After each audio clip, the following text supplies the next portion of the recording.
Highlight.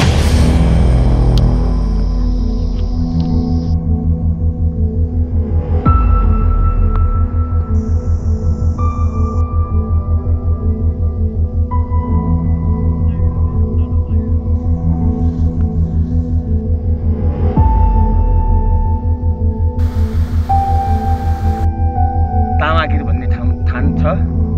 मालिका पुजिन्छ चैत्री दशैँमा र अष्टमीमा अनि साउनको चतुर्दशीमा 3 चोटि मेला लाग्छ। तामागिरी मालिका साइल डोटीको यात्रामा यहाँहरू सम्पूर्णमा हार्दिक नमस्कार तथा स्वागत।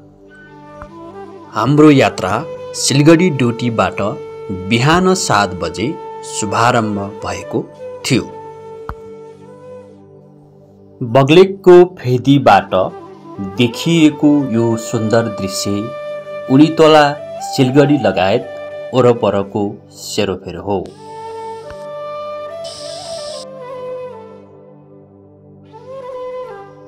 यो सुन्दर गाउँ बग्लेकको मुनिपट्टि रहेको रिखाडा गाउँ हो।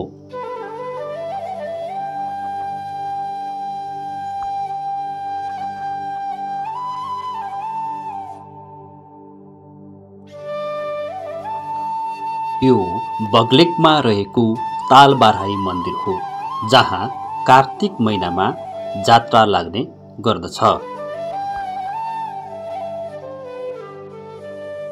दृश्यमा देखिएको यो सुन्दर पाटन बग्लेक हो, जसलाई मिनी खप्तडको उपनामले पनि चिनिन्छ।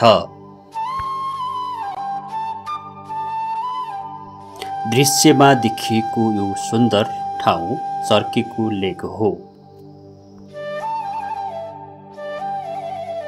सुदूर पश्चिम प्रदेश अन्तर्गत डोटी जिल्लाका विभिन्न पर्यटकीय क्षेत्रहरूमध्ये साइल गाउँपालिका एउटा सुन्दर पर्यटकीय क्षेत्र हो। साइल गाउँपालिका डोटी जिल्लाको सबैभन्दा बढी पर्यटकीय क्षेत्र रहेको सुन्दर भूमि हो, जहाँ तामागिरी मालिका भेलछडा झरना रहेको छ। यो झरनाको पानी खप्तडको त्रिवेणी हुँदै बग्ने गर्दछ, तल आएर साइली गाडको रूपमा परिणत हुने गर्दछ। त्यस्तै अर्को सुन्दर पर्यटकीय क्षेत्र अस्द्वाला गुफा पनि हो।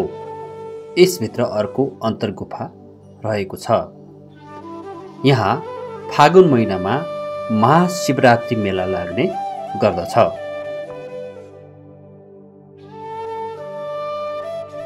त्यस्तै अर्को सुन्दर पर्यटकीय क्षेत्र गोलादेउला लेक पनि हो, जुन क्षेत्रहरू धार्मिक, सांस्कृतिक, ऐतिहासिक र पर्यटकीय रूपमा विशेष महत्त्व बोकेका छन्। तर प्रचार प्रसार र पर्यटन प्रवर्धनको अभावमा यी सुन्दर गन्तव्यहरू ओझेलमा परेका छन्। स्थानीय सरकारदेखि सङ्घीय सरकारले पनि यस क्षेत्रको पर्यटन प्रवर्धन र विकासलाई विशेष प्राथमिकतामा नराखेको पाइन्छ। त्यसैले यी सुन्दर साइलका पर्यटकीय गन्तव्यहरूको प्रवर्धन र विकास गर्न सम्पूर्ण सरकारवाला निकायहरूको महत्त्वपूर्ण भूमिका तथा योगदानले अझ थप उचाइ थप्न सकिने कुरामा कुनै दुईमत छैन। साइलका विभिन्न गाउँ बस्ती, खोला, झरनाहरू पार गर्दै हामी निरन्तर अगाडि बढिरह्यौँ। यो साइली गाड खोला हो, जसको मुहान खप्तडको त्रिवेणी हुँदै भेलछडा झरनामा झर्ने गर्दछ। साइली गाड खोला तरिसकेपछि देखिएको यो सुन्दर दृश्य तोलेनी क्षेत्र हो। दृश्यमा देखिएको यो विद्यालय ओडपाटा साइलमा रहेको भवानी मावि हो।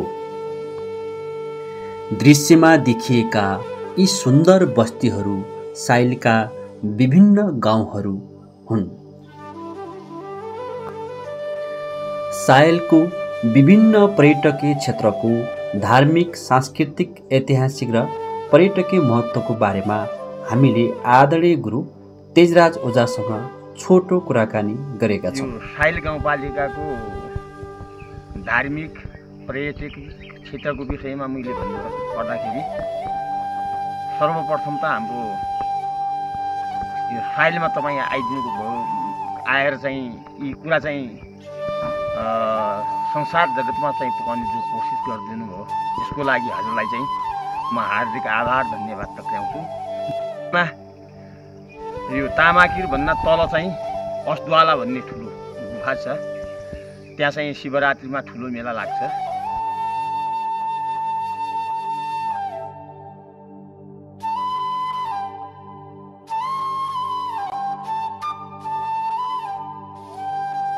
अस्द्वालाको चाहिँ गुफामा शिवजीका लिङ्गहरू छन्। माथिबाट चाहिँ दुध बर्सन्छ, अहिले त पानीको रूपमा आउँछ। हामीले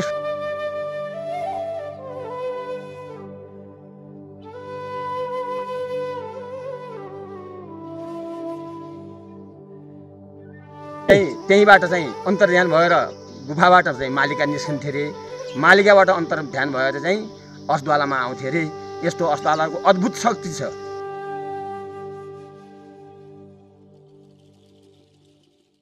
कसैको मनमा छल कपट यति छ भने त्यहाँ पस्नु पनि सकिँदैन भन्छन्।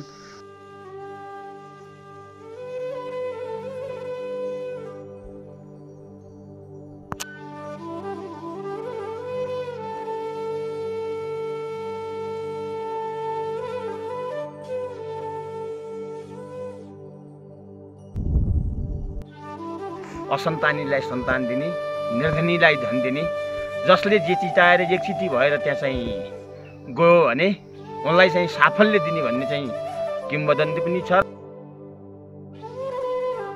तामाकिर बहिनी हुन् भनेर नवदुर्गा भवानी मध्ये यिनीहरूको वासस्थान भएको हो भनेर चाहिँ यहाँ मानिन्छ। यहाँ नेत्रेश्वरी, गुलेश्वरी अनि तामेश्वरी, तल शैलेश्वरी,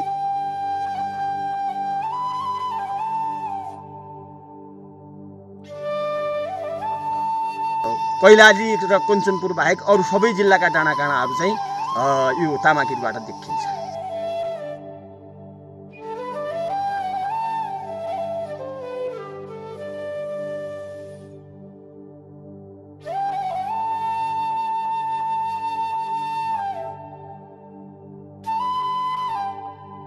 वडा नम्बर 2 को टापु र माथितिर चाहिँ नमादेव भन्ने ठुलो दुधिला देवता भन्ने चाहिँ ठुलो स्थान छ। सापरा भन्ने ठाउँमा चाहिँ एउटा यही अस्द्वाला जस्तै दुधधारी चाहिँ त्यसलाई चाहिँ शिवजीको पूजा गर्ने, आराधना गर्ने ठाउँ र प्रत्यक्ष लिङ्ग भएको त्यो पनि छ। जुन तारा ढुङ्गा भन्ने पनि छ, त्यो ढुङ्गामा सबै स्वर्गका देवताहरूको चित्र अङ्कित भएको त्यो ठाउँ हो। त्यसलाई चाहिँ ध्रुवेश्वर भनेर अहिले मन्दिर डौडको चाहिँ टिका सिंहले चाहिँ मन्दिर निर्माण गर्नुभएको छ।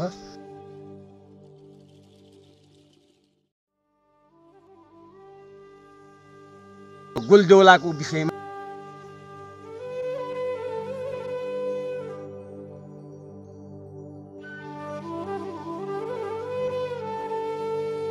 यहाँको सबभन्दा पर्यटकीय मुख्य क्षेत्र भनेको भेलछडा खप्तडको चाहिँ फेदीमा रहेको एकदम सुन्दर र धार्मिक र पर्यटकीय हिसाबले चाहिँ एउटा बहुतै एकदम चाहिँ राम्रो भएको भेलछडा हो। अर्ग्यानिक साइलको के अरे आलु के अरे धेरै राम्रो पाउँछ।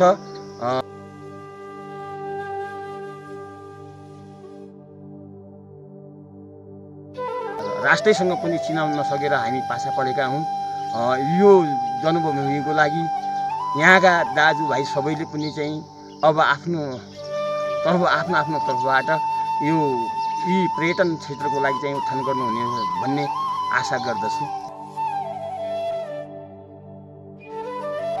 साइलबाट तामागिरी मालिका जाने मुख्यतया 2 वटा मार्गहरू रहेका छन्। एउटा वार्ड नम्बर 1 कौराडी गाउँबाट र अर्को वार्ड नम्बर 2 तोलेनी हुँदै सिर्मा गाउँबाट तामागिरी मालिका पुग्न सकिन्छ। डोटीको सदरमुकाम सिलगढीबाट तामागिरी मालिका पुग्न 3 वटा सडक खण्डका रुटहरूलाई प्रयोग गर्न सकिन्छ। सिलगढी बग्लेक झिग्राना हुँदै तामागिरी मालिका, सिलगढी कलेना मेल्लेक हुँदै तामागिरी मालिका, सिलगढी दिपायल मौवा मेल्लेक हुँदै तामागिरी मालिका, यी 3 वटा सडक खण्डबाट यहाँ सजिलै पुग्न सकिन्छ। यसरी सिलगढीबाट तामागिरी मालिका पुग्न सडक खण्डबाट लगभग 4 घण्टाको यात्रामा यहाँ पुग्न सकिन्छ। तर पैदल यात्रामा भने लगभग 2 दिन लाग्ने गर्दछ। तामागिरी मालिका समुद्री सतहबाट लगभग 2 देखि 3,000 मिटरको उचाइमा अवस्थित रहेको छ। तामागिरी मालिकाबाट डोटी र बझाङका अधिकांश भूभागको साथै बैतडी र अन्य जिल्लाका केही भूभागहरू सजिलै अवलोकन गर्न सकिन्छ। यो क्षेत्र धार्मिक, सांस्कृतिक, ऐतिहासिक र पर्यटकीय रूपमा निकै महत्त्व बोकेको छ। यहाँ विशेष गरेर मालिका पूजन श्रावण, आश्विन र चैत्र महिनामा हुने गर्दछ। विभिन्न जिल्लाबाट विशेष गरी डोटी र बझाङ जिल्लाबाट दर्शनार्थीहरूको घुइँचो लाग्ने गर्दछ। दृश्यमा देखिएको क्षेत्र छपाली र पारीपट्टि बैतडी जिल्लाको दृश्य हो। तामागिरी मालिकाबाट अपी र साइपाल हिमालका सुन्दर मनमोहक दृश्यहरू देख्न सकिन्छ।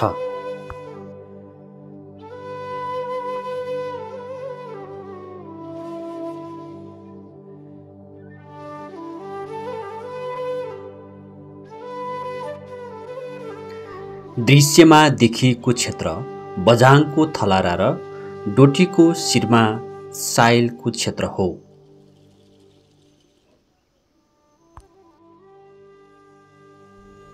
यो क्षेत्र निकै सुन्दर, पवित्र र मनमोहक रहेको छ, जसको प्रवर्धन र विकासको लागि सम्पूर्ण सरकारवाला निकायहरूको ध्यान जान अत्यन्त जरुरी रहेको छ। लगभग 2 घण्टा जति समय हामीले एकदमै रमाएर बितायौँ। त्यसपछि त्यहाँबाट फर्कियौँ। यो डोटीको साइलबाट बझाङको थलारा हुँदै ताक्लाकोट जाने सडक खण्ड हो। यो 3 दिनको यात्रामा हामी आउँदा जाँदा धर्मराज ओझा सरको घर साइलको ओडबाटामा बास बस्यौँ। उहाँहरूको मिठो आतिथ्यता र सत्कारले हामी निकै खुसी र प्रफुल्लित भयौँ। यसको लागि उहाँहरूलाई हार्दिक धन्यवाद तथा आभार व्यक्त गर्न चाहन्छौँ। तेस्रो दिनको बिहान आदरणीय धर्मराज ओझा सरको घरबाट बिदाबारी भएर हामी मेल्लेक हुँदै कलेनाबाट सिलगढी हिँड्यौँ। यो मेल्लेकको सुन्दर दृश्य हो।